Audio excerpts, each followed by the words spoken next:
ในการดำเนินกองประชุมเพียงงานสื่อมวลชนทั่วประเทศครั้งที่หนึ่งได้ผ่านทางมติของกลุ่มการเมืองศูนย์กลางภาคว่าด้วยการเพิ่มทวีการนำพาของภาคและการคุ้มครองของรัฐต่อเวียกงานสื่อมวลชนในระยะใหม่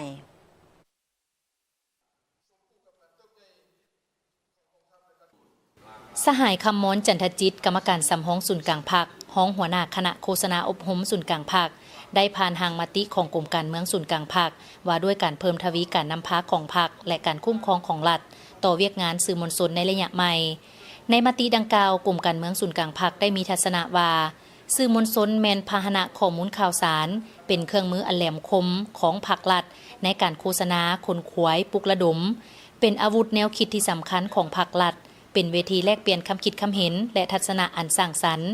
การพัฒนาเวียกงานสื่อมวลชนต้องดำเนินไปเคียงคู่กับการคุ้มครองและนำใช้ตามทิศปฏิวัติ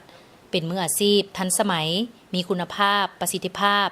รัฐต้องมีกลไกมีนโยบายและมีงบประมาณอันเหมาะสมการพัฒนาพื้นฐานโครงสร้างวัตถุเทคนิคอุปกรณ์และพาหนะสื่อมวลชนต้องสอดคล้องกับท่าเอียงของการขยายตัวทางด้านวิทยาศาสตร์เทคโนโลยีข้อมูลข่าวสารของภาคพื้นและในโลกสื่อมวลชนสามารถตำหนิส่งข่าวอย่างสร้างสรรค์ได้คาดหมายสู่สนการคุ้มครองสื่อมวลชนทางภาครัฐและเอกชนภายใต้กฎหมายกำหนดอย่างเข้มงวดพัฒนาสื่อมวลชนลาวเป็นต้นแมน5สื่อหลักของรัฐ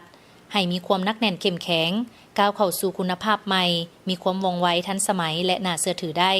นำใช้เทคโนโลยีและปัญญาประดิษฐ์หรือ AI ในการผลิตข่าวและวิเคราะห์ข้อมูล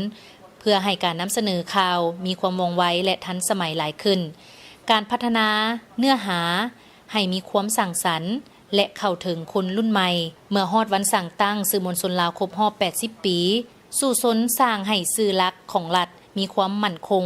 และสามารถสร้างและรับกุ้มตนเองในระดับที่แน่นอนและเกี่ยมพร้อมเงื่อนไขหันสื่อมวลชนของรัฐไปสู่ระบบทันสมัยอย่างสมบูรณ์ในปี 2050 และได้กำทิศทางจุดสุมต้นตอคือเพิ่มทวีการนำพาที่เข้มแข็งเอาใจใส่ค้นคว้าสั่งรวมบรรดามูลเสื้อและบทเรียนที่ถอดถอนได้ผ่านระยะแห่งการเคลื่อนไหวของสื่อมวลชนในระยะผ่านมาเพื่อหมุนไส้อย่างประดิษฐ์สร้างเข้าในการสืบต่อพัฒนาเวียกงานสื่อมวลชนในต่อหน้าพัฒนาสื่อมวลชนแมนไปพร้อมกับการค้นคว้านโยบายต่อผู้เฮ็ดเวียกสื่อมวลชนต้องสร้างการบุกทะลุใหม่ทางด้านจินตนาการสืบต่อปรับปรุงองค์การจัดตั้งซับซ้อนและจัดวางพนักงานให้เป็นระบบแต่ศูนย์กลางลงฮอดท้องถิ่นยกสูงความเป็นเจ้าการปรับปรุงและก่อสร้างพื้นฐานโครงสร้างวัตถุเทคนิคอุปกรณ์หันเป็นดิจิตอลและการนำใช้เทคโนโลยีปัญญาประดิษฐ์หรือ AI เครือข่ายสื่อสาร 5G และฐานข้อมูลขนาดใหญ่ให้มีความรับประกันยกสูงจิตใจเอกราชเป็นเจ้าตนเองสร้างความเข้มแข็งด้วยตนเองเถื่อละก้าวและเพิ่มทวีการพัวพันร่วมมือกับบรรดาประเทศเพื่อนมิตรยุทธศาสตร์ภาคพื้นและสากล